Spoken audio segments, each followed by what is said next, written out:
হ্যাঁ মা, আপনি দাঁড়ান, আমি আসছি। এই শোনো, কোথায় যাচ্ছ তুমি? ও, তোমাকে তো বলতে ভুলেই গেছিল, মা বাইরে অনেকক্ষণ ধরে দাঁড়িয়ে আছে, তাই মাকে আনতে যাচ্ছি। ও মা এসছে, তুমি একবার জানানোর প্রয়োজন বোধ করলে না আমাকে? জানানোর কি আছে, মা এসছে দেখা করতে, এটা তো তোমার আনন্দ হওয়া উচিত। মায়ের সাথে যদি দেখা করার দরকার ছিল নিজে গিয়ে দেখা করে আসতে পারতে, এখানে ডাকার কি দরকার ছিল? উনি তো এসেই গেছে, এবার তোমাকে গাধার মতন খাটতে হবে। সকালে চা বানাও, টিফিন বানাও, দুপুরে রান্না করা, তুমি তো অফিসে গিয়ে বসে থাকবে পায়ের ওপর পা তুলে? তোমার আর কি, সব কাজ তো আমাকেই করতে হবে। ওনাকে তো আমি আসতে বলে দিয়েছি, উনি তো গেটের বাইরে দাঁড়িয়ে আছে, এখন আমি কি করব? উনি যেহেতু এখানে এসেই গেছে, তুমি নিজে যাও, দেখা করো, কথা বলো। ঘরে আনার কোনো দরকার নেই, ওখান থেকেই বাড়ি বাড়ি দাও। আরেকবার কিন্তু ভেবে দেখো। ভাবা ভাবির কোনো দরকার নেই, যা বাবার ভেবে নিয়েছি আমি, যাও এখান থেকে তুমি।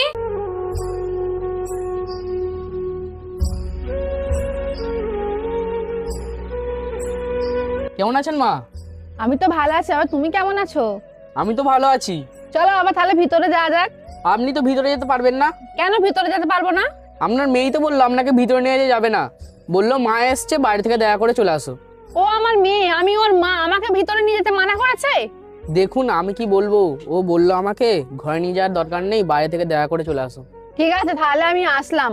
অ্যাকচুয়ালি আপনার মেয়ে ভেবেছে আমার মা এসছে গ্রাম থেকে, কিন্তু সে এটা জানে না যে আপনি তার সাথে দেখা করতে এসছেন। আচ্ছা ছাড়ুন, ওসব বাদ দিন, চলুন ঘরে চলুন। না দাঁড়াও, আজকাল ভিতরে যাব না। আমার মেয়ে আমার মাথাটা পুরো হেড করে দিচ্ছে, আমি কোনোদিনও ভাবতে পারিনি যে আমার মেয়ে এই কাজটা করতে পারে। ঠিক আছে, ও তাহলে যেরকমটা চায় সেটাই হোক।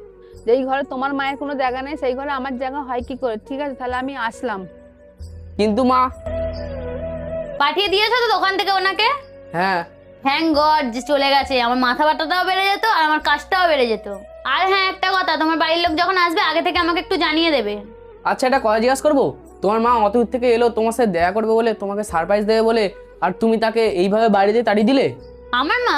হ্যাঁ তোমার মাই ফোন করে বললো যে বাবা বাইরে আসো, আমরা দুজন মিলে একসাথে ঘরে ঢুকে খুঁড়িকে সারপ্রাইজ দেবো। কিন্তু আমি যখন যাচ্ছিলাম তুমি তো আমাকে আটকে দিলে আর বললে যে ঘরের ভিতরে না নিয়ে আসতে। তুমি আমাকে বললে না কেন যে আমার মা এসেছিল? আমি তো বললামই, কিন্তু হ্যাঁ আমি এটা বলতে ভুলে গেছিলাম যে তোমার মা এসেছিল। কি হলো, এমনি তোমার মায়ের কথা শুনে খারাপ লেগে গেল?